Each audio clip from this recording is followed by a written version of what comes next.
Sairam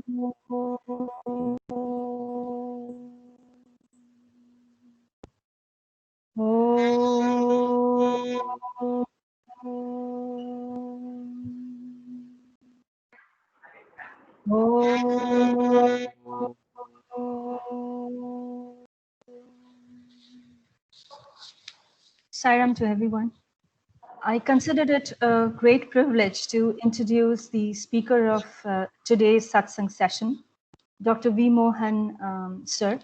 Dr. V. Mohan is a Padma Shri awardee of the Government of India, and he's also a member of the Board of Trustees, Sri Sathya Sai Central Trust, Prasanthi Nilayam. Sir is the Chairman and Chief Diabetologist at Dr. Mohan's Diabetes Specialties Center at Chennai. In a span of 25 years, Dr. Mohan's DSC has blossomed into an international center of excellence in diabetes, and over 400,000 patients registered at the center bear testimony to the success story that is Dr. Mohan's DSC. Within a span of 25 years, Dr. Mohan's DSC has done phenomenal work, and it has benefited patients from across countries. Sir is also the Director and Chief of Diabetes Research at Madras Diabetes Research Foundation since 1991. He is also the President of the Research Society for the Study of Diabetes in India. An author and writer, he has to his credit many national and international publications. His book, Sathya Sai Baba Lives On, is a must-read for one and all. Respected sir, I request you to now take the session over and guide us with all the knowledge that you have, including your experiences with Swami. Sairam, thank you. Sairam. Let me just open my slides and then I can start. So before you start, I just want to give you a perspective of the group that we have. We have close to about 170 participants here from across the country. Okay. They have been doing this program. It's a diploma program in leadership and self-transformation. And we have had classes right from March. We had 3-day contact program in Prasanthi Nilayam. And we have been having classes twice a month. And we have had almost close to 22 sessions till now. We just have another few sessions that we have to culminate. In fact, your talk was supposed to be live in Prasanthi Nilayam, but unfortunately due to COVID, we have to bring you online today. So this is the background. There are doctors, there are software engineers, there are professionals, software engineers, chartered accountants, company secretaries. It's a very heterogeneous crowd, and they're between the age group of 20 to 35. Sairam, sir. Sairam, Brother Gopi, this is, thank you. This is a great honor for me. Let me just bring up my slides so that when I'm talking, I will have that. Can you see my slides? Or? Yes, sir. Can, no? Just trying to make it full screen. Now is it full screen? It's full screen now, no? Yes, it is. Okay, so let me start by offering my most humble pranams at the divine lotus feet of our Lord and Master, Bhagavan Sri Sathya Sai Baba, but for whom I don't think we would have had any need to meet today. He is our father, mother, guru, and God for all of us. And it's due to him that we have organizations, trusts, leadership programs, anything you name it, it all goes back to our beloved Sai Ma. So I also wish to thank him for all the blessings that he has given to me throughout my life. Whatever I have achieved in life is due to the blessings of Bhagavan Sathya Sai Baba. I'd like to thank Brother Gopi for kindly thinking of me and including me in this particular program. I would have loved to have come to Prasanthi Nilayam to do it live, but probably that has to wait for another year or so until the COVID situation settles down. I'd like to thank Sister Visalakshi and I think Sister Geetanjali Singh, whose name I saw on this, for the kind introduction. And also to thank all of you who are responsible for organizing this leadership program, as well as attendees of the leadership program. What I'm going to do today is to speak something about health and fitness, which I think is very relevant at the time of COVID. And the title is, of course, Essentials of Good Health to be an Able Leader, because if you don't have good health, then you cannot be a leader, obviously. You'll be looking after your own health and won't be able to lead others. And Swami has said that the body is a temple, and we have to look after that temple, because that is where, in fact, God also resides, and that's why health becomes very important. So speaking of preventive health, Swami has said that prevention of disease should be the goal. We should aim at a human society free from diseases. In fact, I think in Swami's, kind of vision, if everybody was free from diseases, there would not be any need for doctors at all. Although I'm not sure whether that is an achievable goal for everyone, but at least we should try to aim for that. Possibly diseases will always be there. They've always been there from time immemorial. And if you get rid of 1,000 diseases, maybe another 500 new ones will come. And that's what COVID has also taught us. As we battle and cure polio, smallpox, chickenpox, and all the other diseases, and also begin to get a handle on heart disease and prevention, and even some types of cancer, suddenly we get hit with a new disease. We won't go into a discussion whether that is man-made or why these things come. But basically, when one disease goes away, something else seems to come. And we should always aim as well as pray to Swami that we are free from these diseases. And we say this always in the 108 names Ashtotram that we keep praying every day.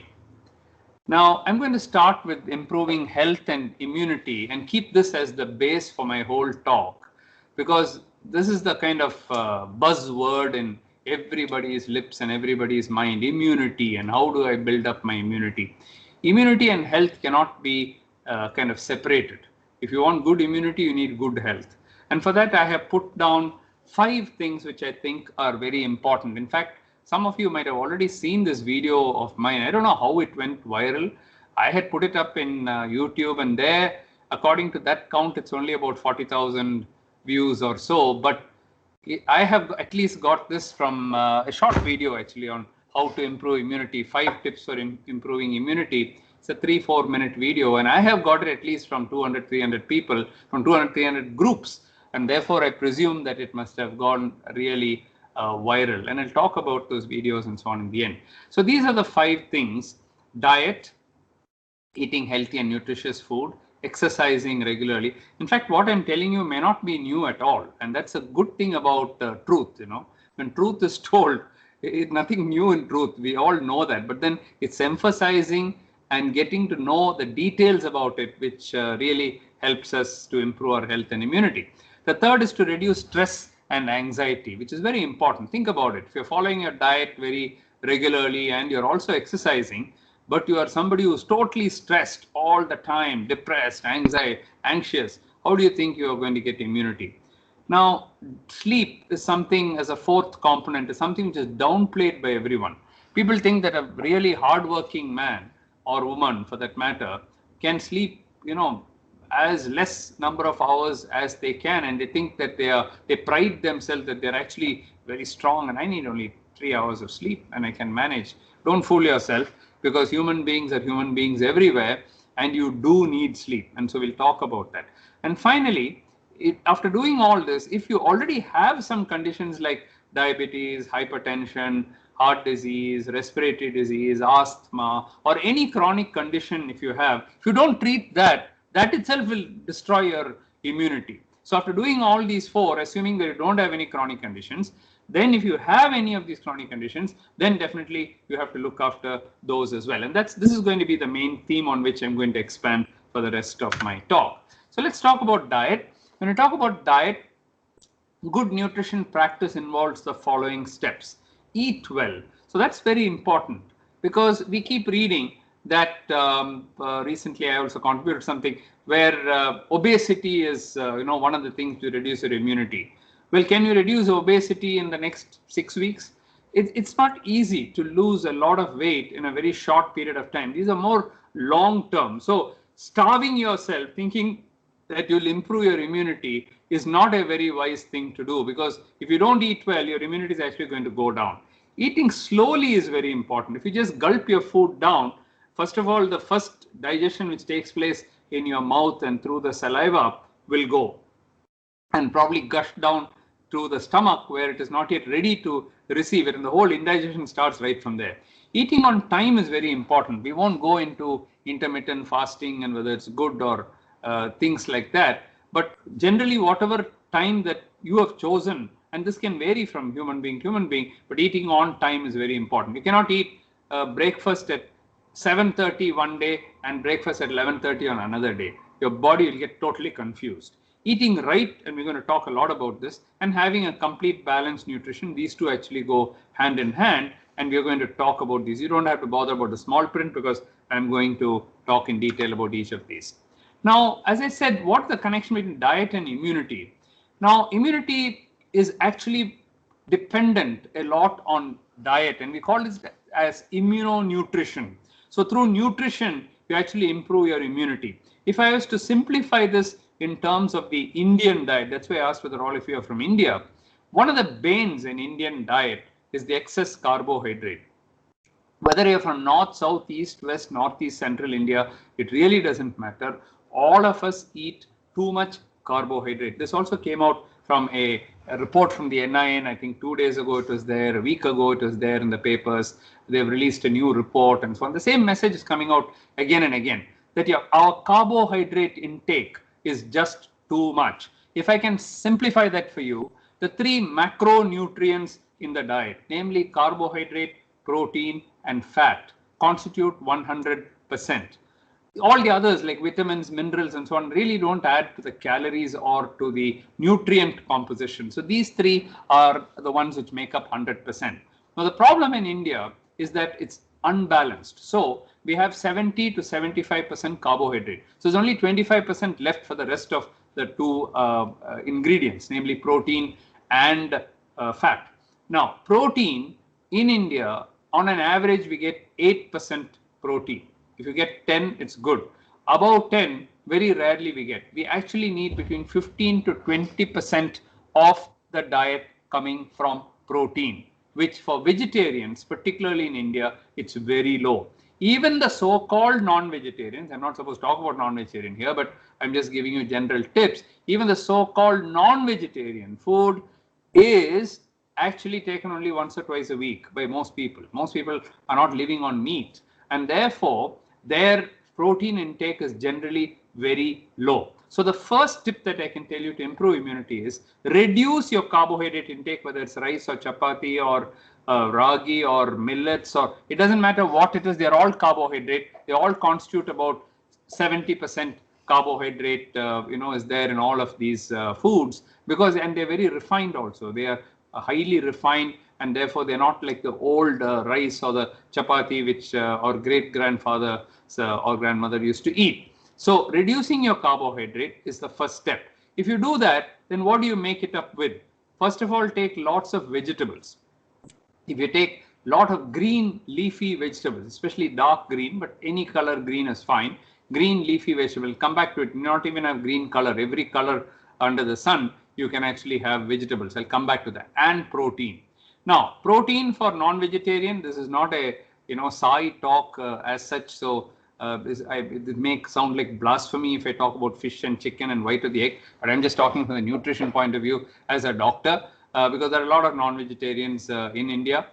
So the protein for non-vegetarians comes good protein can come from fish, chicken, or white of the egg. Of course, for vegetarians, there are a lot of sources of protein, so you don't need any of this at all. And this protein source would come from legumes and pulses like Bengal gram, green gram, black gram, soya, mushroom. There are many, milk, there are a lot of them. Then the third one is the fat. This fat, as you know, is of 3 types or even 4 types. The worst fat you can have is trans fats. They are absolute killers, and they come from all the the bakery items and the fried foods and all those kind of things. The second is saturated fat, and this comes from the ghee and butter, coconut oil, palm oil, and so on. The third, I'm talking in terms of decreasing or increasing importance as you go down. The third and quite good one is the polyunsaturated fats or the PUFA. This comes from sunflower oil, safflower oil, and some of the other vegetable oils. And the best that you have is what is called as MUFA, or mono unsaturated fats. And this comes from groundnut oil, gingerly oil, mustard oil, rice bran oil, olive oil, corn oil. All these are very rich. Also, you get mono unsaturated fats from nuts and seeds. Today, seeds have also become very important, like pumpkin seeds, chia seeds. These are all full of fiber, protein, antioxidants, extremely good. They can be just mixed with your food or in milk and so on. They're extremely good. Nuts, of course, all nuts are good, whether it's almonds or cashew nut or groundnuts or walnut, any nuts, they are very, very good. In fact, we did a study where 2 years ago, where we did a study on cashew nut.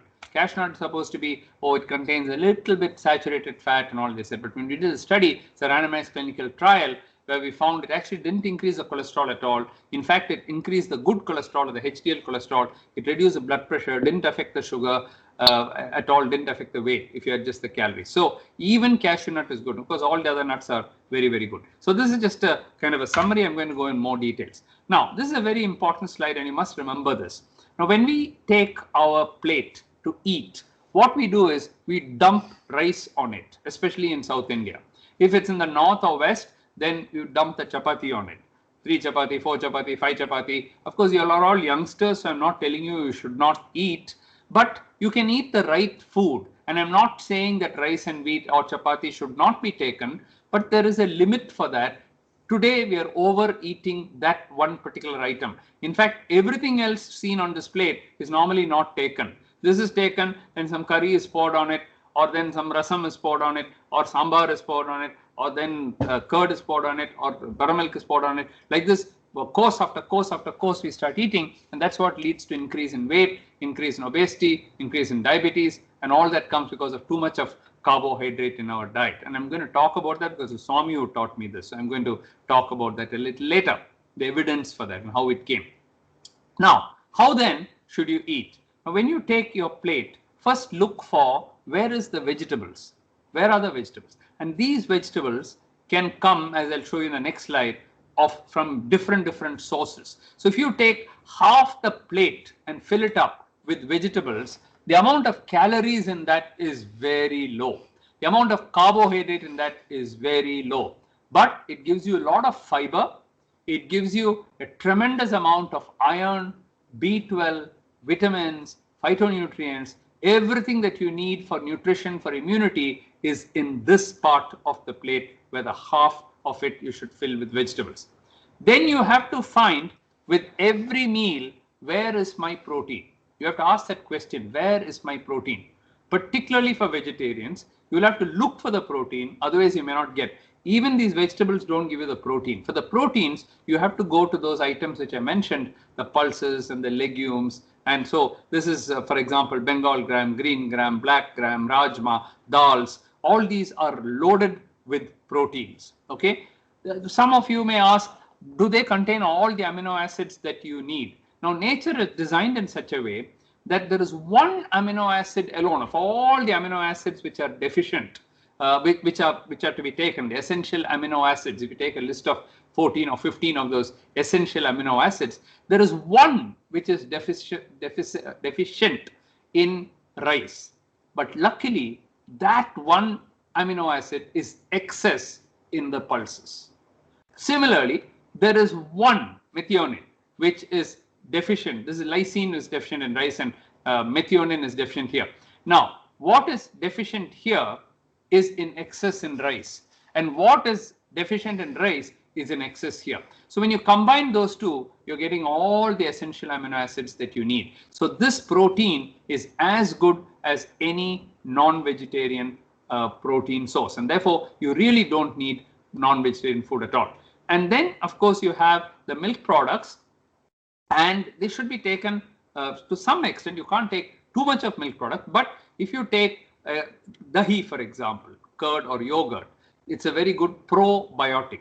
So this is how you divide your plate: half of it vegetables, 1/4 of it for protein, and 1/4 of it, 25%, for rice. If you start eating like this today, some of you, if you are overweight, you will find that in the next 3 months, you can lose that overweight. More importantly, you'll build muscle and you'll reduce your fat, and any risk of having diabetes will be reduced. Just today, I got a very important paper to review from a big international journal.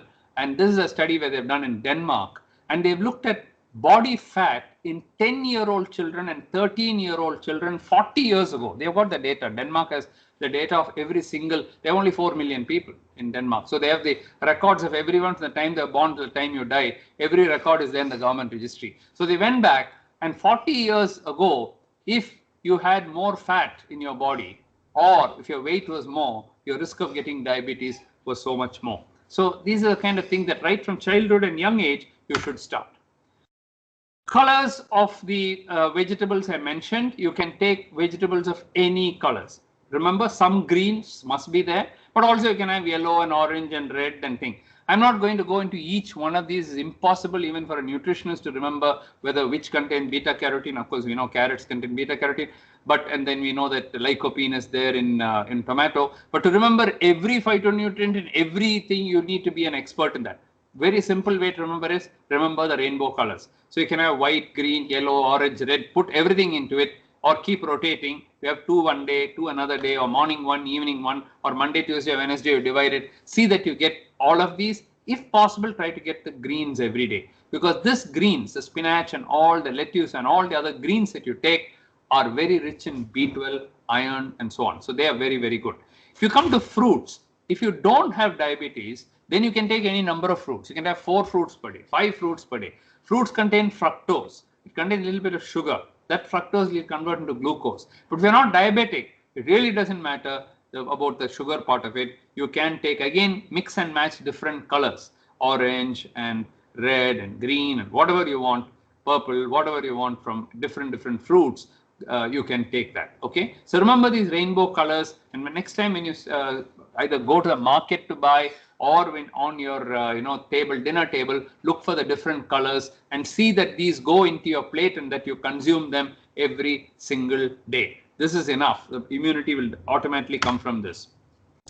I'm not going to belabor this point, but just to tell you that the kind of junk foods that we eat today, the pizzas and the burgers and so on, are loaded with calories. Just one slice of a pizza like this will give you about 200 calories. Just one small slice. If you eat the whole pizza, it's like one whole week's dinner is gone with that. So you really should not be eating this at all. They're also loaded with fat and salt and all the bad things. Better try to avoid these junk foods like fast foods and burgers and pizzas and French fries and all this. Free foods that you can take, which are less than 20 calories per serving, can be taken unlimited quantities. Skimmed buttermilk, lime juice, unsweetened, tomato juice, clear vegetable soup, can see like that. And the vegetable salads, tomato, cucumber, onion, white radish, lettuce, capsicum, jaljeera. These are all things which you can just take any time you want. If you feel hungry, add once more. You can take that. Want in between, you want to cut some tomato and eat it, put little pepper with it or something, you can do that, So these are things which are unlimited even for a person with diabetes. And these are again fresh salads. Very few people add fresh salad. Again, look at the colors here: green, white, yellow, orange, red, all mixed up. So if you include this makes your diet very healthy. Fruits, I already told you, you can take them. Don't take them as fruit juices. They are loaded with sugar. Even for people without diabetes, you should not take, but cut as pieces you can take. Apple, orange, guava, watermelon, papaya. These are the healthier fruits. Of course, mango is a nice fruit. It contains a lot of nutrients and so on, but it's loaded with sugar, unfortunately. For diabetic people, better to avoid mango or replace that. When you're taking mango, then maybe that morning or that afternoon or whatever, cut your rice to 1 spoon of rice so that you can enjoy your mango as well. Now, glycemic index. What is glycemic index? Glycemic index is the amount of sugar rise which occurs due to a food. So you can test a food against, say, glucose or white bread. We take glucose as 100. That is how much the sugar goes up. Now you eat some other food and then see how much it goes up. Now you can calculate the ratio and calculate the glycemic index. Of course, it depends on many factors: how you cook it, how you the amount of starch in it, amylopectin content, fiber content, all these make a difference. But we are one of the few glycemic index testing laboratories in the country. So we get all kinds of foods which come to us for glycemic index testing. So you can have either a high glycemic index food or a low glycemic index food or a medium one. A low one is less than 55. That means compared to glucose, this is only 55%. 55 to 69 is medium and above 70 is a high GI. Rice comes under a high GI. It's normally white rice is about 74, 78, sometimes can go even above 80. And white bread is almost near 100, just like glucose.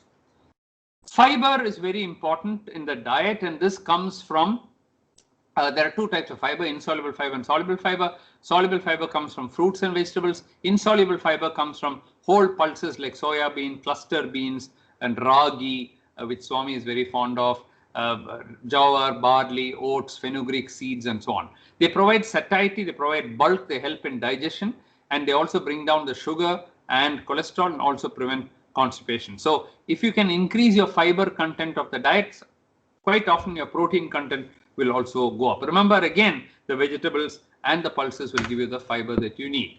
Now, this is the meal plan. And the classical meal plan is to have the breakfast, lunch, evening, and dinner. Today, we have all kinds of fad diets going on, intermittent fasting, this fasting, that fasting.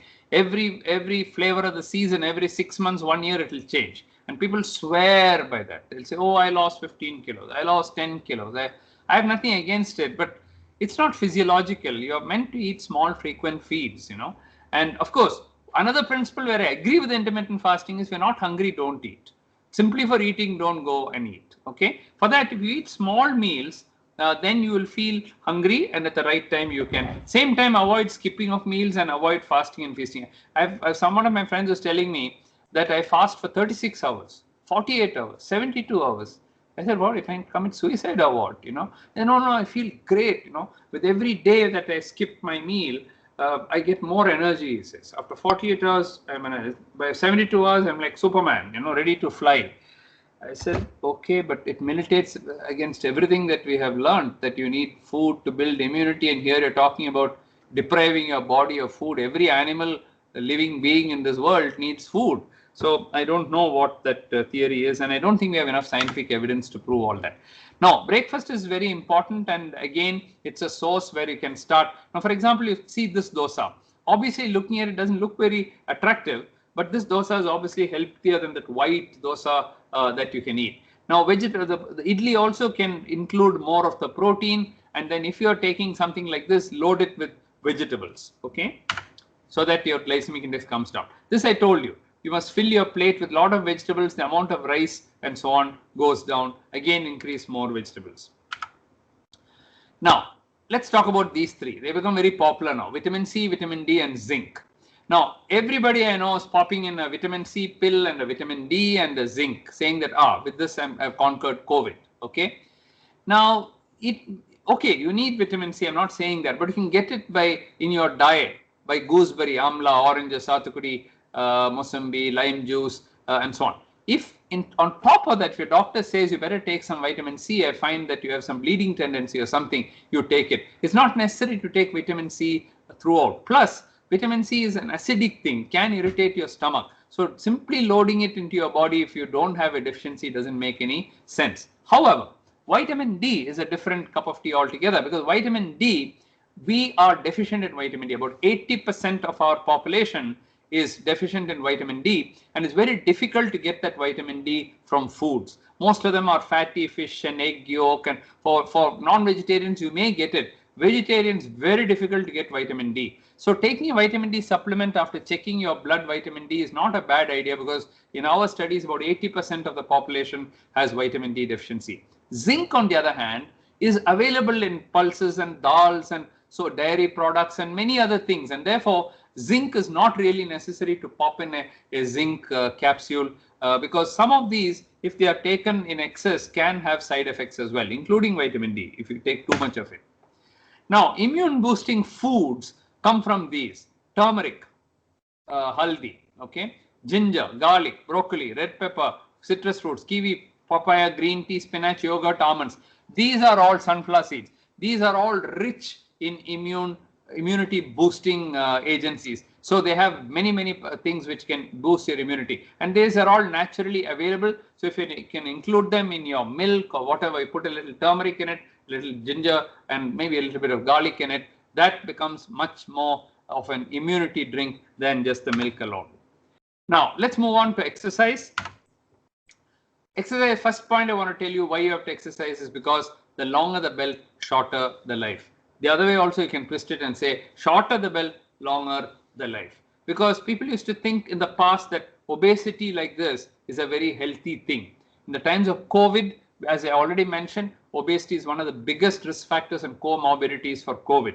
But even if you forget about COVID, it also predisposes you to diabetes, some cancer, strokes, gout, gallbladder disease, osteoarthritis, and knee joint pains, and all kinds of diseases are associated with obesity. And therefore, maintaining an ideal body weight is very important. And I virtually know of nobody who has of ideal body weight who doesn't do enough exercise. Exercise is the key.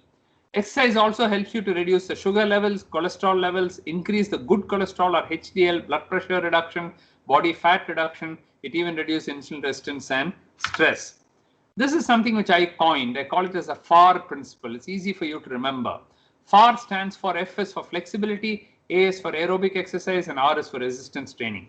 What are all these complicated things? Nothing complicated at all. Flexibility, you just have to stretch. Stretch side to side, up and down, backwards, forwards. You must touch your toes. If you're able to do this, your flexibility is very good for your joints, for your bones, for your immunity. And in older people, it will prevent falls as well. So please tell your parents and grandparents to do flexibility. And you can also start at young age. And of course, yoga is very good for this. I'll come to that later. Aerobic exercise is where you move from one place to another. You're burning oxygen. And that's why it's called aerobic exercise.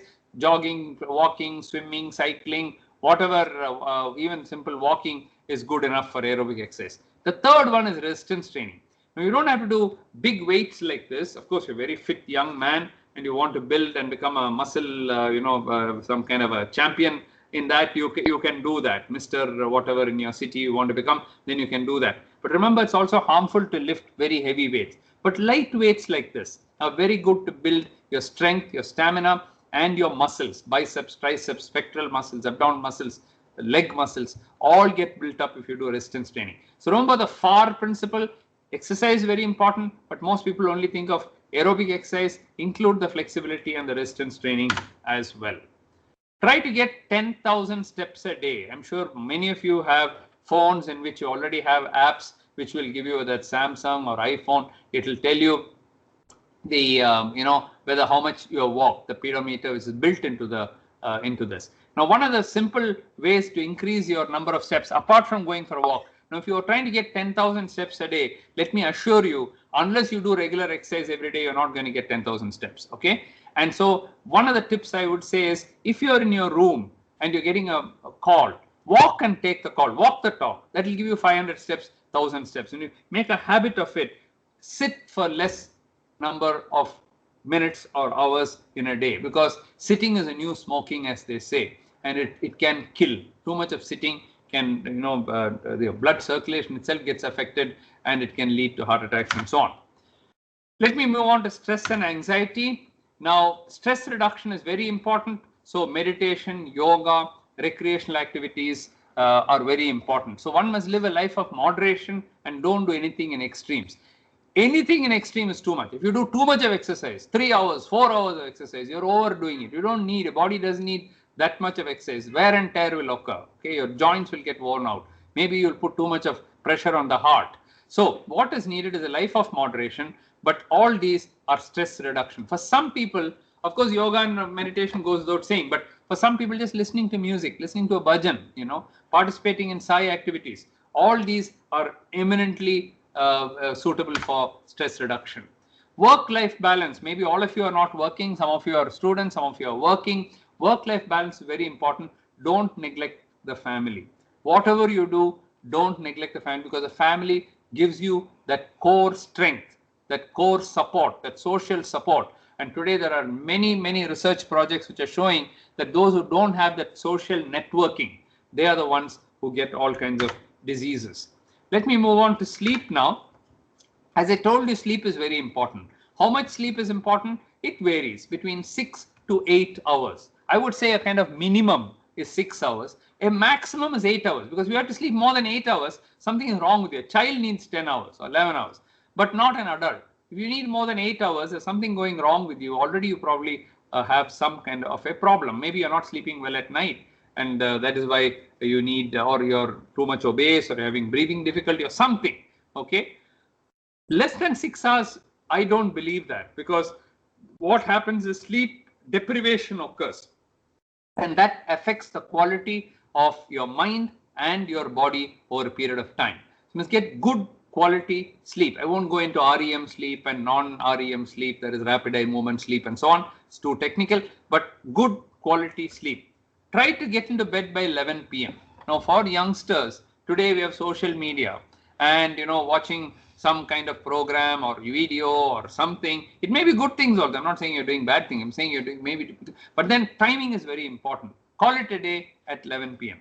Okay, you have an exam coming up and you have to think. Then you set it such a way that you still get your sleep, but then you adjust your timing accordingly. But outside of that, everybody should get into bed by 10:30, 11, because nature designed you to sleep at that time. Otherwise, your day-night cycle will get completely ruined, and with that, your immunity will also go down.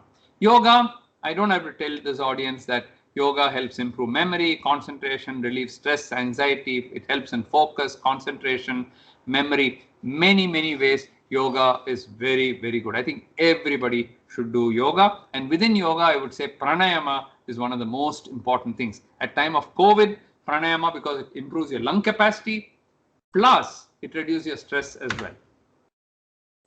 Now, these are just general tips, and I don't have to tell this audience about this. This is prepared for a general audience. So develop a hobby, learn to relax, find inner peace. And that's what the Sai movement is all about. Your leadership program is all about, helping other human beings. And who could have said it better than Swami with his love all, serve all, help ever, and hurt never. Those 8 golden words have never been said before in a better manner by any other avatar that I know. And therefore, those 8 words are the basis of spirituality. It is not religion. As we know, the Sathya Sai organization is not a religious organization. It's a spiritual organization. And spirituality is the key for world peace. And Swami has said it so many ways in so many different occasions. Now I'm going to come to COVID a little bit, and then a little bit about diabetes, and then we'll wind up. Because specifically about COVID, I want to give you a few facts which other people may not tell you. And whenever I've said this to corporate circles and so on, I've done this to hundreds of organizations, they've all liked this part a lot. And that's why I'm going to talk to you why you need not panic about COVID. Doctor, the participants would also love to hear what Swami had said about health, and interactions about health. About the rice part, I'm coming. I've kept it for the last. I'm going to talk about that. Right. Okay. So remember that this too shall pass. Don't listen to too much of Corona news. Stop researching on Corona. And most views are made by quacks and pseudoscientists. Panic, fear, and depression will kill more people in India than COVID-19. I'm just going to show you 2 or 3 facts. If you look at fact number 1, I've updated it up to October 9th. You can update it later if you like. As of now, as of October 9th, there are 6.9 million people with COVID registered in India. India's population is 1.366 billion, which means that the infection rate is 0.005% of the population. You may not have thought about it that way. Therefore, your chance of getting it is quite small. Fact number 2 is, assuming you get COVID, 80% of people are asymptomatic, 20% get moderate symptoms, 10% get admitted to hospital, 5% are in ICU, less than 1% die. The current statistics is about 0.2%, 0.3% of people die. Now, this is the actual number of people who have died as on October 9th, 1,06,490 people. If you work out the percentage, it's 0.00007%. So is COVID the commonest cause of death? Certainly not. You die more due to road accidents and diabetes and cancer and heart disease and even TB and others. COVID is a very, very small percentage of death. Okay. Now, the last thing is about diabetes, and I purposely brought this in because Swami has told me something, and I'm going to come to that now. Now, these are chronic diseases which include diabetes, hypertension, stroke, chronic respiratory disease. Now, in India, believe it or not, in the 1970s, this is my father actually, Professor M. Vishwanathan. He was the first diabetes specialist of India, and I started working with him in 1971 at the age of 18. So at that time when I joined my father, the prevalence of diabetes in India was about 2% in urban areas and 1% in rural India. But by that time, already Indians abroad in the UK, Tanzania, and all had started having lots of diabetes. So my father used to say that although we have the gene for diabetes, only when they migrate to other countries and become rich, they get diabetes. But over the years, this started increasing more and more and more. And today, in Delhi, Chennai, and other metropolitan cities, a quarter of people about 20 years of age have diabetes. And this, of course, comes to you from the ICMR India diabetes study, which we're doing all over India. I'll skip that just to show you that, it varies from 4% in Bihar to 13% in Chandigarh. And today we have almost 73 million people. In 2017, we had today almost 80 million. And that's going to increase to 134 million. And we will definitely become the diabetes capital of the world, whether we like it or not, because China is degrowing, whereas we are growing in our population much more. So that is how Swami asked me, Doctor, what is the cause of the increase in diabetes in our country? He kind of stumped me. We were in an interview, and then suddenly Swami turned to me and said, Doctor, tell me why the diabetes is increasing in our country. So I started saying, Swami, that time actually there's some gene we had discovered, new gene. So I thought Swami is referring to that. So I said, Swami, some new genes we have in our country. He said, what genes? 30 years ago, the genes were different. Why you had such low prevalence? He's talking about the table which I just showed you, how it increased. That's why I showed you that. So I said, Swami, but no, I said, no, Swami, the genes didn't change. Then why 30 years ago, diabetes was less, now it has increased. Why? He told me. Then I took the second chance. I said, physical activity, Swami, people are not exercising now. Partly correct, he said. But there is some other data which you are having with you, which you have not analyzed.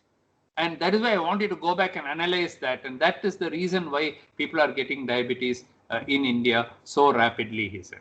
So I said, I don't know, Swami. You tell me, I said.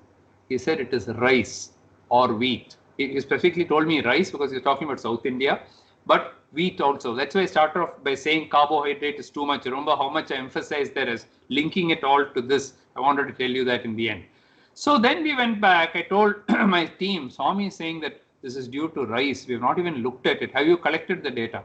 They had got detailed data on diet in the population, which are not even analyzed. So started our work on the rice and all the carbohydrate and everything.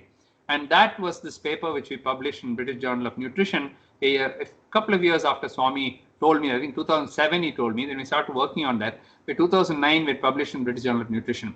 If you look at, this is Chennai city. Those who consume least amount of carbohydrate, rice, white rice, and those who consume the maximum, exactly as Swami had said, it goes up 4.5 times, which means if the prevalence of diabetes is say 6% here, it becomes 24% there. And how much carbohydrate increase? From 200 to 400. So if we just increase from 200 to 400 grams, the diabetes is going up 4 times, exactly as what Swami had said. And I didn't have a single clue. Being a scientist working in this, I didn't have a single clue. And that's why we say Swami is a doctor of doctors, scientist of scientists, surgeon of surgeons, and a superintendent of superintendent, director of all the hospitals in the world, because he knows everything and we don't even know that. If he had not told me, I would not even have thought about it. Of course, it's adjusted for all other factors. I'm not going to go into that, but this is exactly what Swami had told me. So I used to joke when I give talks that Swami should have been the author of this paper because I didn't even know about this. Okay, more recently, now that is, what we did here is a cross-sectional study at any given time. Okay, what is the prevalence of diabetes? But you need to follow a population from the time they did not have diabetes till the time they developed diabetes. Now for that you have to follow the same people for 15 years, 20 years, and you do it in different countries. It takes a long time. We started that many years ago. I'm happy to tell you that on September 1st of this year, just 1.5 months ago, we published this major paper. It's making a lot of news in the press about white rice intake and incident diabetes, a study of 132,000 people in 21 countries. My student Balaji Baudarani, who's a very, very staunch Sai devotee, who did PhD with me and now works with Salim Yusuf in Toronto, is the first author, we actually joined first authors of this particular paper. And what we did here was we looked at the rice intake across 21 countries, and this is what we found, that the rice intake in South Asia was the highest, 600 grams. In China, it started coming down, as you can see. Southeast Asia is also less. Other countries hardly eat any rice. We are focusing only on rice because Swami said rice. I wanted to talk on rice. It took me 15 years to finish this particular project. And here are the results. If you look at South Asia, the risk of diabetes, these are people who didn't have diabetes earlier. They were taking rice, and 15 years later, did they get diabetes or not? 61% increase in risk of diabetes in South Asia just due to rice. So this is the final proof of the pudding, as they say, the final proof. What Swami had told me years ago, 13 years ago, Swami had told me that, and now we are getting the evidence that Swami must be now saying, I told him that long ago. In fact, if you read my book, and if you read my book, when this data was being presented in Rome, in a meeting a couple of years ago, Swami's picture suddenly came in my phone by mistake. Not Swami's picture, Swami's photo in his present form came in my photo, and I have reproduced that in my book. It's a kind of a miracle of miracles which happened in Rome. Okay, China, it's less because they eat less. Rest of the world is less. In South Asia, Swami asked me, in India, why do people get? That has been proved now. Okay, now can it be prevented by doing physical activity? I talked about exercise. If you are physically inactive, 50% risk is more if you take rice. Whereas if you're physically active, that comes down to 16%. Almost from there to there you move. If you come to 1, there is no risk at all. Okay, so by physical activity, you can actually reduce it. That's why Swami said, you are partly correct. You remember the words he said, you're partly right. This is the thing for it. How much years it takes to understand one line which Swami tells you like that. And this is what we showed in that study. Of course, you look at physical activity itself, there is a direct link to diabetes. So if you want to prevent diabetes, then you have to increase your physical activity, cut down carbohydrate, increase protein intake, and decrease your stress. Then instead of getting it at 40 or 30, you can get it at 60, 70, and so on. By the time India's lifespan, as you know, is 67 years for males and 69 years for females. If you don't control diabetes, you can get all these complications, eye, kidney, heart, nerves, and so on. This is also Swami has told me, diabetes control is very important. Teach people to control diabetes well. And it was after his guidance that we did all the diabetes camps everywhere, and recently in Prasanthi Nilayam also in the beginning of this year. Swami says, hurry, worry, curry, these are the main causes for heart attack. Never be in a hurry, give up all worries and reduce the intake of curry or fat. Spirituality, I'm going to end with this. Spirituality is the basis of good health, because once you have spirituality, you get strength when facing life's crisis like COVID. It leads to healing, provides psychological support as a great stress reducer, and guides your daily habits. Swami has said that the secret of perfect health lies in keeping the mind always cheerful, never worried, never hurried, never borne on by any fear, thought, or anxiety. And this is possible through spirituality. So the health mantras that I want to end with and leave you with is eat less, walk more, get enough sleep, and reduce stress by taking part in Sai activities, by becoming a good leader, and by a good dose of spirituality. And even a simple smile from you. Swami says, you may not always be able to oblige, but you can always speak obligingly, and you can always give a smile. Even if somebody asks you something which you cannot do, that itself can help to reduce the stress of people.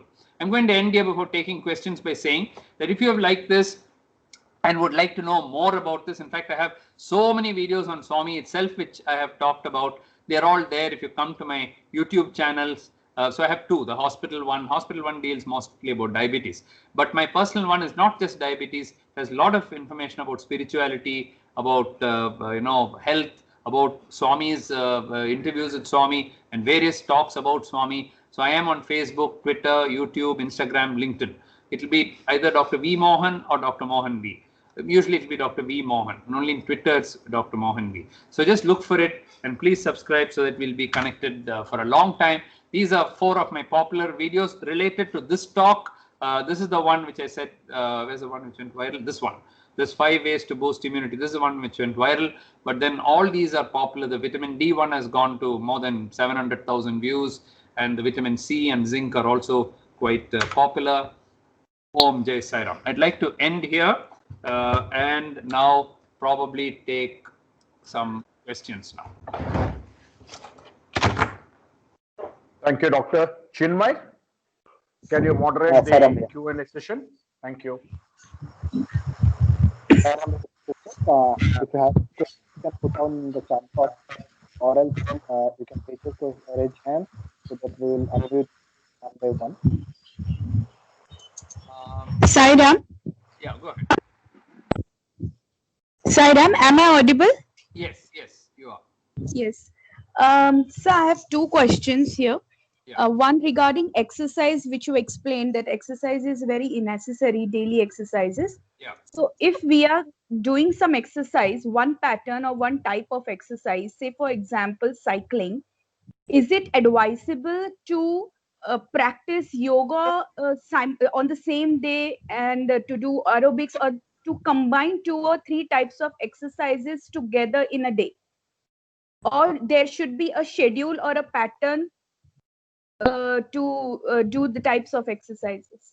I think there is no one size fits all because each one's schedules are different. For example, even if you simply take stretching, which I've said flexibility, and aerobic, some people do the stretching and then go for their walk. I prefer it the other way. I come back after my walk and then do my stretching, a little bit of yoga, pranayama, and so on. I do it a little later. Each one is different. As long as you bring in these different components, first of all, the 3 components have to be there. So the yoga is very important. The yoga, stretching, you can do it in any other way you want. Don't want to call it yoga and call it whatever you want. But that brings in the flexibility part, which is very, very important.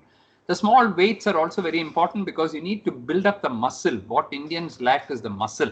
So for that, from early age itself, we should build up the muscle. You can push against a wall, or you can do push-ups. Any way of building up your muscles is also very important. And then comes the aerobic part. Now, whether you can do the aerobic part 3 days a week and do yoga 3 days a week, it depends on how much time you do for yoga. For me, the yoga time is only 20 to 30 minutes. My walk is about 45 minutes. So I'll finish that, then come and do the yoga, and then my schedule is very, very fixed that way. Now, if you're doing cycling and that's what you like, go ahead and do that. For me, a good fast walk is all that I need. I used to run earlier, but I stopped that and I said a good walk is good enough for me. Whatever is very good for you and you feel very good about, you should do, but try to keep it the same way every day, so that you first of all, you won't forget to do that, and secondly, you're building a schedule into it. Now, the weight training part of it can be just twice a week. You don't need to do weights every single day and so on. You don't keep it twice a week. The other 5 days a week, try to do both the stretching part, the yoga part, as well as the aerobic part. I think that will be, because it's not enough if you do yoga once a week or twice a week. If you try to do it, especially the pranayama, especially if you're a little hyper and stressed out, doing that, if I don't do that, my staff will run away. If I go to my office without doing my pranayama, I'll start throwing things, I'm very, very hyper. So once I do this and go, I'm calm, I'm settled, I'm happy. I'm very, very, calm. So I need it for my personality. If I don't do that every single day, even if I miss my walk, I cannot miss that. It's a kind of 365-day thing. I have to do it. So depending on your personality, whether you're type A, type B, whatever, how much you need, you can fit in, you can change it, you can mix it and match it, and you want to do, so you don't get bored. One day you do walking, one day you do jogging, one day you do cycling, one day, if that's your style, you do it that way. I like to do something fixed every day because I know, 7 o'clock morning I have to do this, 6:30 I have to do this. My schedule is all kind of laid out like that. So depending on your style, you can do that, but mix and match. My point was, don't do only one. Doing 2 hours of jogging and not doing any stretching or yoga or anything is not good. You might as well do a little of each of them because each one gives you different benefits. Okay. Yes, sir. Thank you. I have one more question if you allow me. Yeah, please go on. Any number of questions. So do stotra and mantra help us in healing? Well, I believe they do, but if you ask me, where is the evidence? Show me a scientific randomized clinical trial which shows that if you do this and you don't do that, the healing comes. And where, if you read books, if you read scientific books where people who believe in spirituality, who help in, they can show you that the rhythm of the brain, the EEG curves, how they get changed, and how they lead to the endorphins getting released in the body and the happy hormones. And there are many mechanisms by which you can do that. But one thing, if you are doing pranayama and so on, and if you're saying that your whole body is kind of relaxed, obviously for healing it is very good. And that's why I said the time of COVID, please do pranayama and reduce your stress and so on. Because once you do that, once you're stressed, all your hormones are hyper excited, how will the healing take place? For healing to take place, the body's natural condition has to come. And therefore, I believe, yes, it will help. Even if it doesn't help, doesn't matter. It won't make it worse for sure. By doing that, healing won't get delayed. And therefore, you can do that. Besides, by doing all that gives you mental peace. It gives you courage. It gives you strength of mind. All those benefits it gives you. If you ask me, show me 2 experiments where they have conclusively proven, I'll show me one complete experiment by which God has been shown to be there. You do one experiment and you show me that God is there. And certain things are non-negotiable. Certain things are your own belief. And if that belief is going to help you, why not? And, already in one book I've written about it, there's a book called Dear People. Even my Swami book, if you read, lots of such miracles we have talked about, and they're all instances of healing. In another book which is published, by Bloomberg, it's called Dear People with Love and Care from Your Doctors. You should read that book. Fantastic book. I've written a chapter in there on positive thinking. And finally, my own autobiography is coming out. It's now the copyright editing stage is going on. And I think by January, February, the book will be published by Penguin. And there I talk about many such instances where positive thinking, spirituality, prayer, all that actually help in healing. Now, if you tell me, show me the mechanism under the microscope to show, I may not be able to show you. But I can tell you that it has, and it usually comes from faith and belief. Faith and belief are very powerful things. And a skeptic may say, oh, it's just a coincidence. An atheist may say, it's all a weak-minded person's thing. So be it. He doesn't believe in it. Doesn't matter. But I believe in it. And for me, it's helping me. So I think there's nothing wrong in it. And we should strongly encourage people to go that path. Thank you so much, sir. Silence, sir. Sairam, sir, I have a question in the chat box. Sir, I'd like to ask you, can you please tell us about the good or bad effects that coffee and tea has on the people's health, especially as students who have to study a lot, they are habitual to drinking a lot of coffee. So can you please shed some light on that, sir? Thank you, Sairam, sir. These are coffee and tea, and especially coffee, are mild stimulants. So if as a student, I don't think anywhere Swami has said don't take coffee, don't take tea, never take it, it's a sin. I don't think Swami has said in those words anywhere. But as I said, in the whole of life, a life of moderation is what is needed.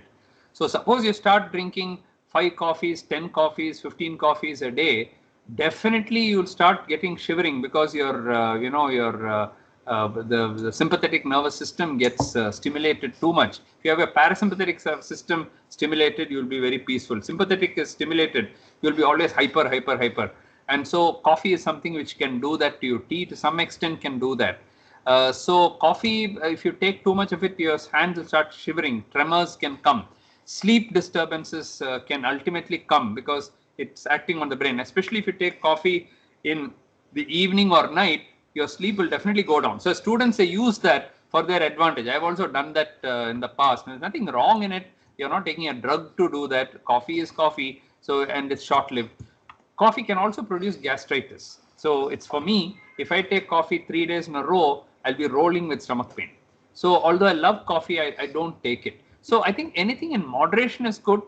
1 or 2 cups of coffee a day. I don't think there's anything wrong in taking it. But if your body doesn't allow you to take it, if you're developing gastritis or something, don't take it, and don't do it in excess. Don't go more than 4 or 5 cups a day, then it becomes too much. Tea, on the other hand, it has supposed to have little more phytonutrients and so on, especially green tea. Now they talk about white tea coming in. So whichever tea it is, supposed to have a little bit more medicinal properties than coffee. If you look at the literature on coffee and so on, you'll find 500 papers will tell you that it will prevent cancer. But then it'll also tell you 500 papers will produce cancer. 500 papers will tell you they'll produce diabetes, 500 papers will tell you that it'll prevent diabetes. So the evidence is so divided that it's very difficult. You know, to prove this rice thing, it took me so many years because there are so many factors. It's not just rice alone producing diabetes, you know.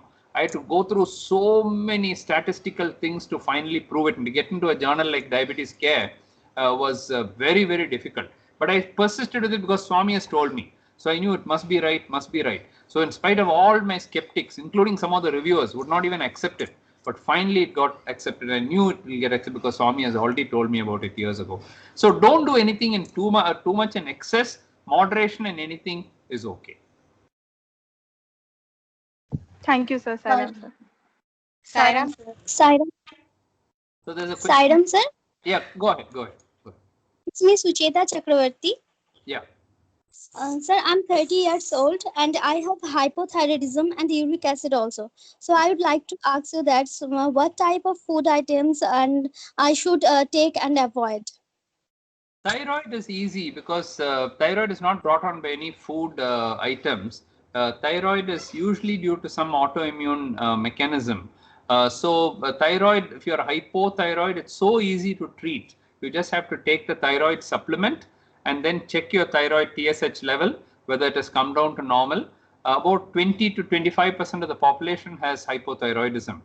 So if you just take that, your one organ is completely covered. Uric acid, again, hyperuricemia is something which comes, if in severe form, it leads to gout. But there are certain foods which contain certain vegetables, I think broccoli and a few others contain uric acid.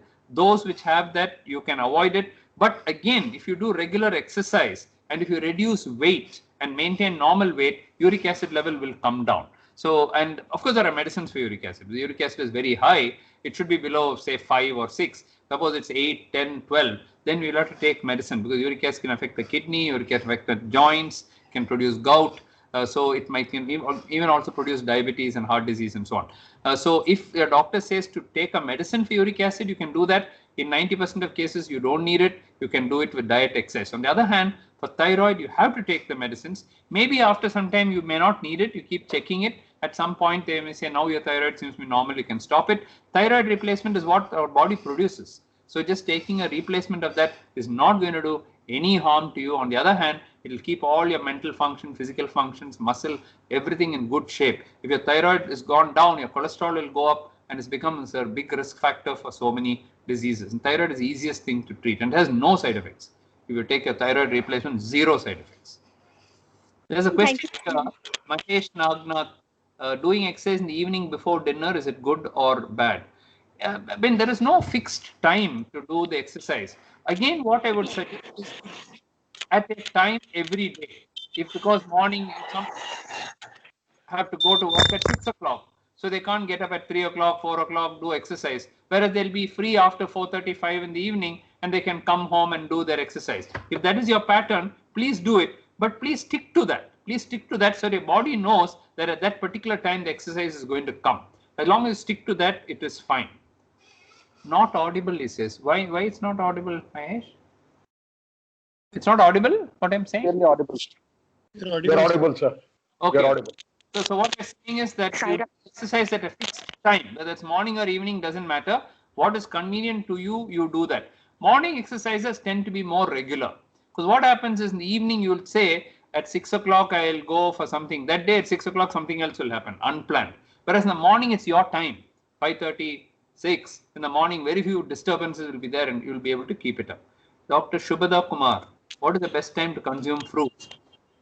Again, you can take it at any time. There is a view, not fully proved, but I've been reading it in the social media quite a lot.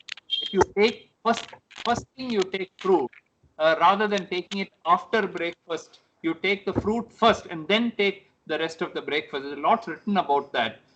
So maybe there's some truth in that. So take it on empty stomach. The absorption seems to be better. Can you throw, Aditya, can you throw light on organic food these days? It has become a buzzword in cities. Is it necessary to have only organic food? If you can get organic food, nothing like it, Aditya, because it is free from pesticides. That is what it is, organically prepared in a farm. But then the problem I have with organic food is, how do you know it is organically prepared? Somebody gives you tomato and this is organic and charges you 100 rupees for it.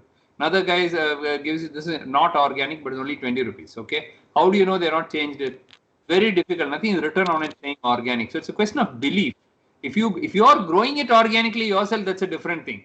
Otherwise, going and paying, large amount of money. The only thing about a thing which is not organic is may contain pesticides. Wash it nicely. It's very good. Even for COVID time, people say you should wash your fruits and vegetables and so on. Salmonella infection, pesticides, so many things come through unclean food.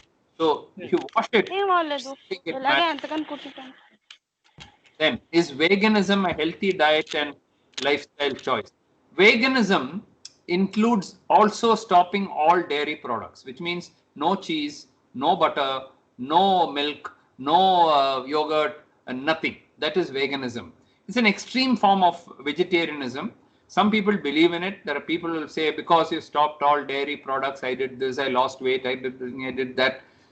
I feel again moderation is good, because you do need a little bit of the dairy products for your probiotics to improve your gut microbiota. So I believe that yogurt and all are actually quite good. But if that's what you believe in, that's fine. What is the best alternative for rice and wheat? Swami said that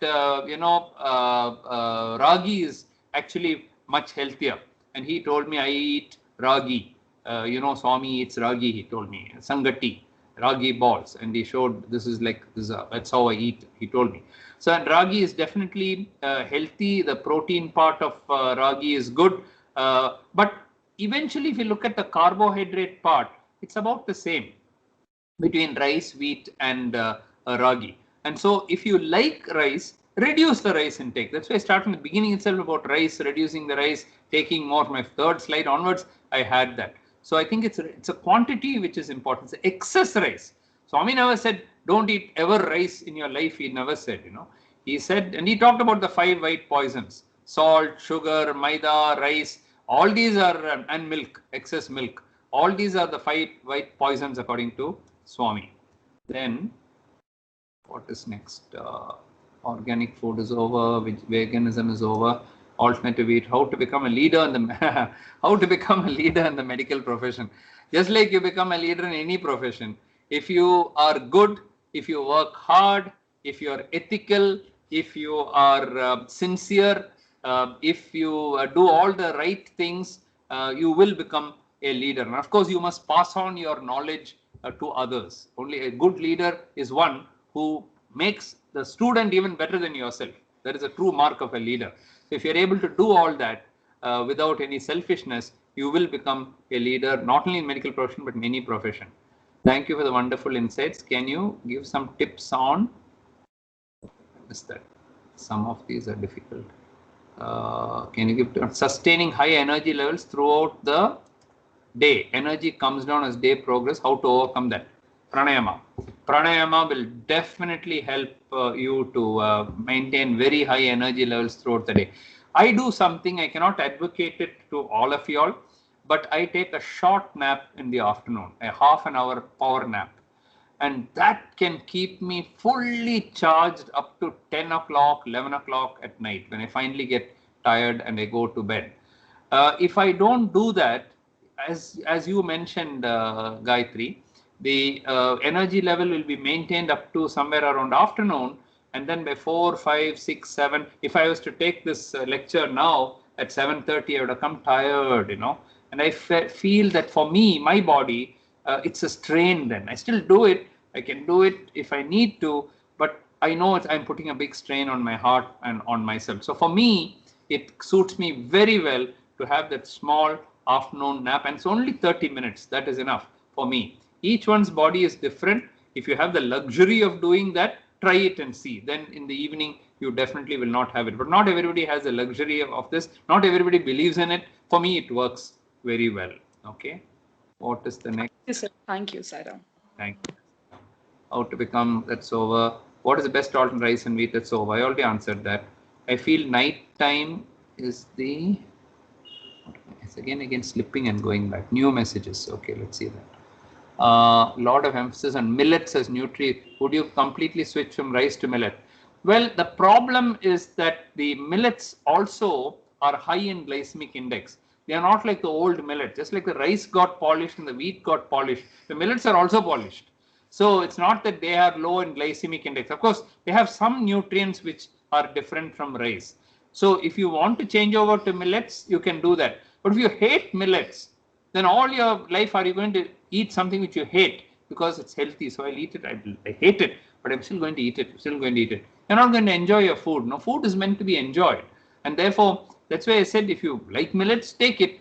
But if you think you can cut down your rice, all I'm saying is reduce a little bit, take more vegetables, and you can still enjoy your rice or your chapati. So there is no need to change from one to the other. But if you think that is helping you in some way, please go ahead. There are people who swear by millets and say it has helped me so much. Okay.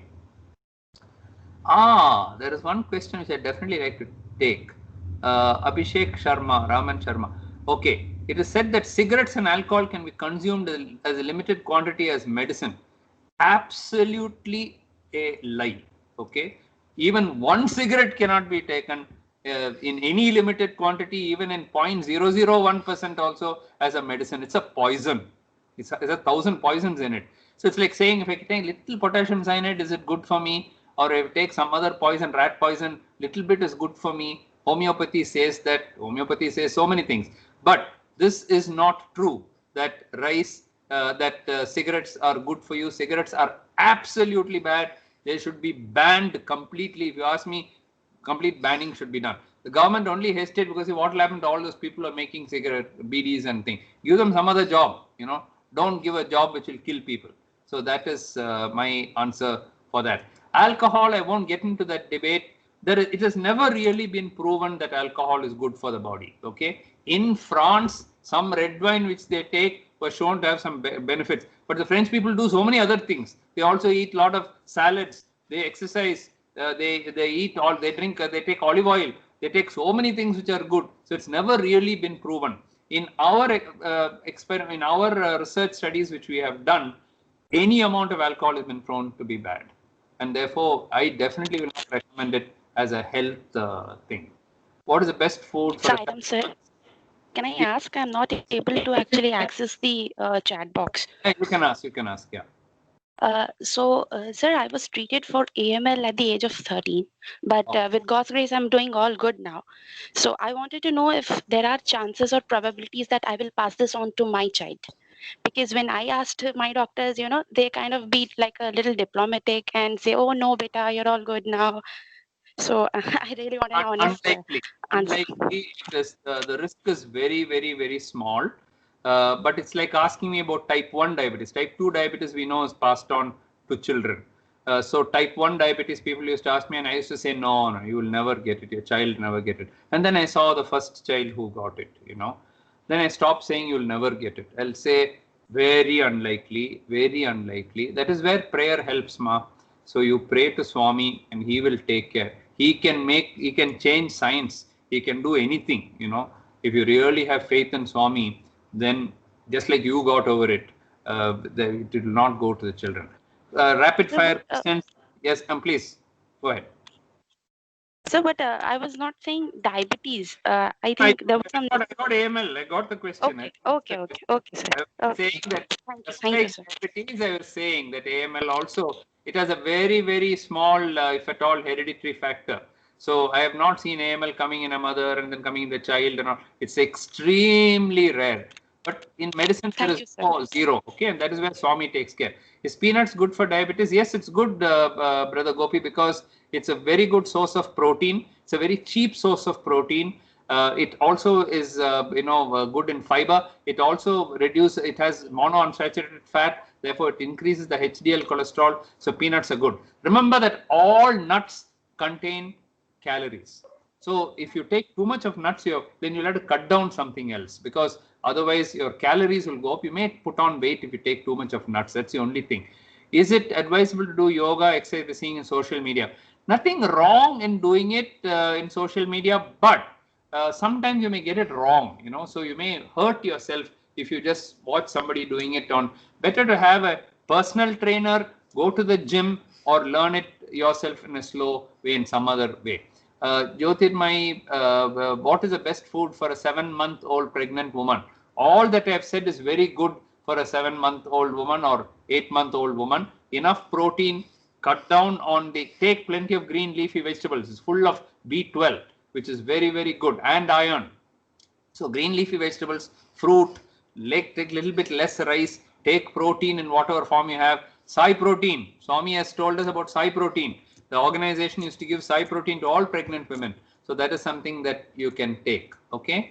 Peanuts over. Then can the same fruit papaya be had every day? It to cut obesity. It can help to cut obesity, burning fat. Nothing can help you to burn fat, Gayatri. Just by taking papaya, I wish it was so easy. Then to every obese person you give papaya and the weight is gone. It's not easy to burn fat. You have to burn it. You really have to jog. You have to run. You have to burn it. Papaya as a fruit, it is good. You can take it, but just by having papaya, weight won't go down unless you skip your breakfast and take only papaya. Even then, it's carbohydrate in that. So you take whatever you want healthy, and then exercise enough to burn it off. That is what you should do. I won't get into marijuana question, Dr. Shubhada Kumar, because it is banned. I mean, in Swami's organization, we cannot even talk about all this. Totally banned. It's like there's no discussion. So smoking and so on, absolutely no discussion even about that. Okay, fasting like Navaratri, taking only fruits is good. Well, if that's what your religion is telling you, that's what your thing is telling you, that's what your in the house they are doing it, do it. It's good or bad. Anyway, you're doing it for a particular purpose. There's no question of good or bad. Fruits are good, so there's nothing wrong in taking fruit. If you take only fruits, you'll miss out on some of the other things. The fruit alone will give you some crosstalk. Okay, doesn't matter. Is there any substitute for any comments on having tofu? Tofu is good. Tofu, paneer are very good protein. They're very good. Supposed to have a little bit of estrogen in it. That is the only thing about tofu. Not so much in paneer, but in tofu. So tofu is supposed to have a little bit of that estrogen thing. It's never really been proven, but you're not going to eat tons of tofu. So it's a good source of protein for vegetarians. So that is quite good. Any substitute for refined oil in cooking, as we are listening a lot in social media? Well, refined oil is not of one thing. Your refined oil can be refined gingerly oil, can be refined, groundnut oil. It can be refined rice bran oil. It can be. So it depends on the oil you take, not just on the refined. Sleep management and night, being a doctor on emergency duty. Yeah, so I knew somebody is going to ask about that. How can I manage that? That's an occupational hazard. If you are an obstetrician and the baby is getting delivered, you can't say, no, Dr. Mohan told me 8 hours of sleep, so the baby can wait. Baby will not wait. That's a profession you have taken, and therefore you have to do that. Come back and get good sleep. Make up for it in some other way. Those who are on shift duty, night duty, call centers, they are working in the night. What can they do? They cannot sleep at 11 o'clock at night. I was talking about people who don't have all that. It's an occupational hazard, which a cardiologist gets called middle of the night, heart attack. No, the sleeping time. I can't come. Work is worship.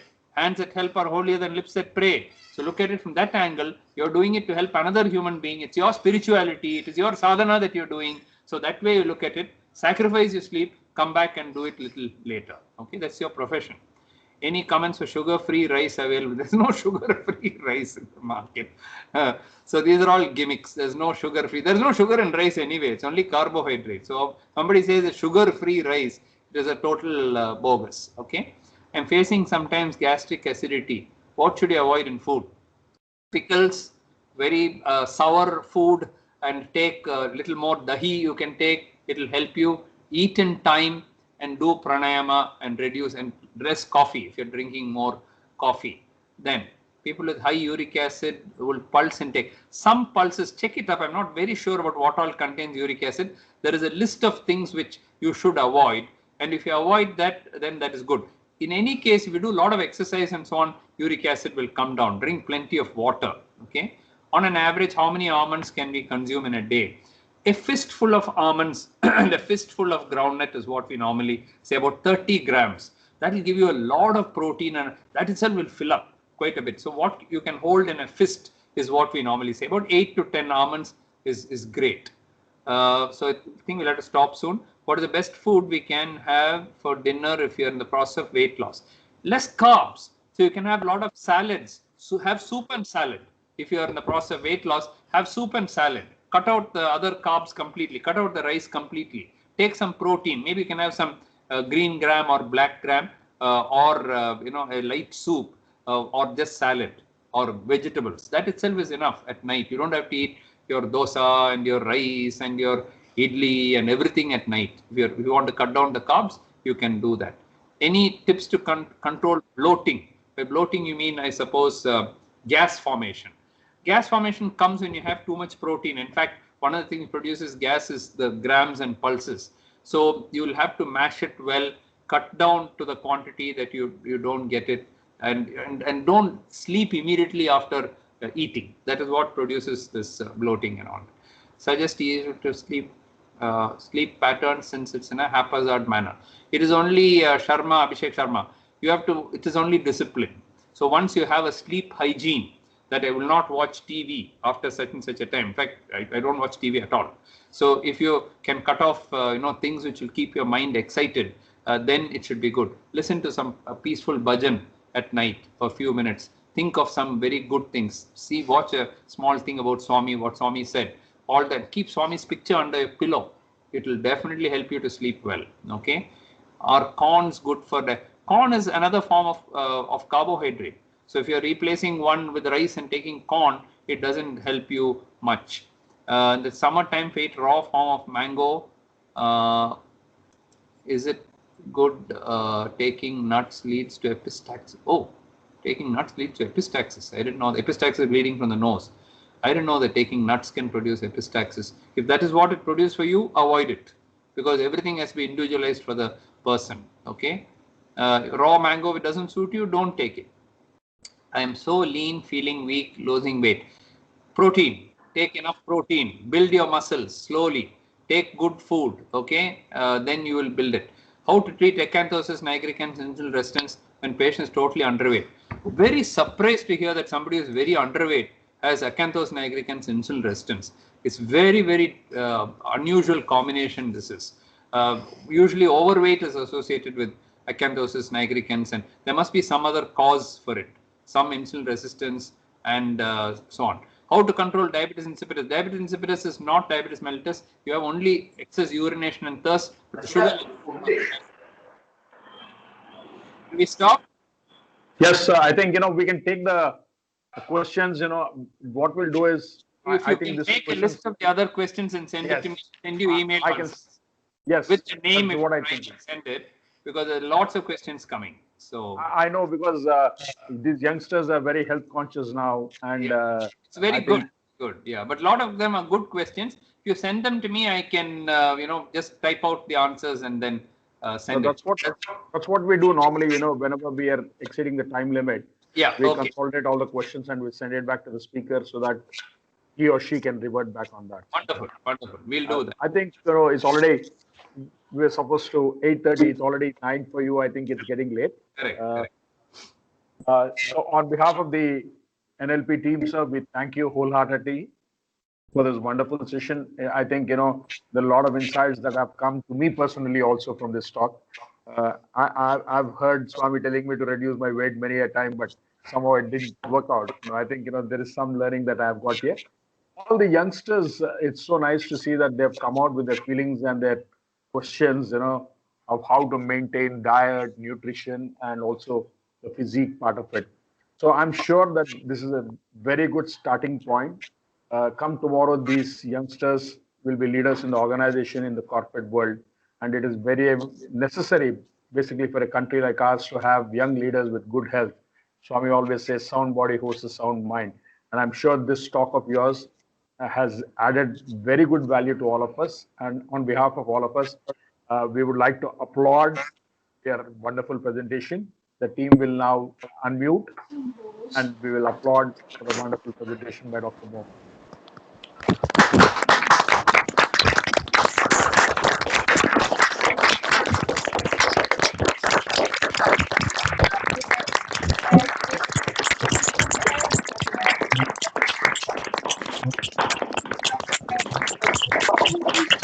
Thank you so much, doctor, for your time. We will definitely meet in person, and I'm sure all these young kids here who are on this call would love to meet you in person and take more tips of how to lead a better and healthy life. With these few words, we will now end this program. We will end with Shanti Mantram. Thank you once again for your time.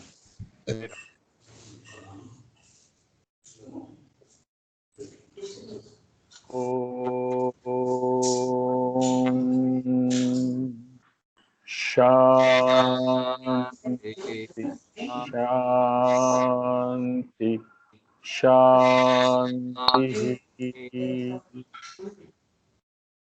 जय बोलो भगवान श्री सत्य साई बाबा जी की जय. Jai. Thank you and good night, Dr. Jai. Sai Ram. Sai Ram. Sai Ram.